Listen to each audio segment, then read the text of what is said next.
Yeah, speaking about matters governmental, I'm astounded and a little bit pleased to read about this exchange of letters between Meghan Markle and King Charles III.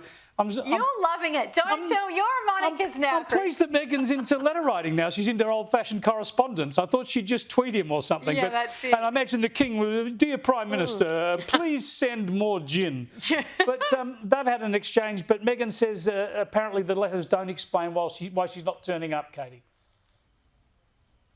Yeah, I find this whole situation bizarre. It just continues to play out in the public eye. And can you imagine anything worse with your family? If you had a falling out with with your brother or with your sister-in-law or whoever, and then it's just playing out in the public. But the thing that always sort of becomes the common denominator, I suppose, is that it's always Meghan Markle who's involved. And I can't help but wonder how these different bits of information continuously, get leaked to the media. I feel as though she's the common denominator, but maybe I'm wrong.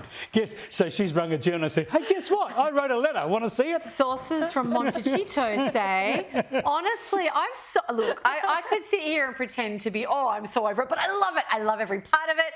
I mean, we talked about last week, if you're an ethnic person and you haven't had a blow up at a wedding, funeral or point of passing away of a relative, you're not really ethnic. So I feel seen. I feel seen. I think people all over the world can relate to this carnival. I tell you, I'm going to say that we could go on for another half an hour here because the last two issues go together, because I saw Tony Abbott on Peter Credlin's program earlier saying he's against The Voice because it addresses hereditary rights.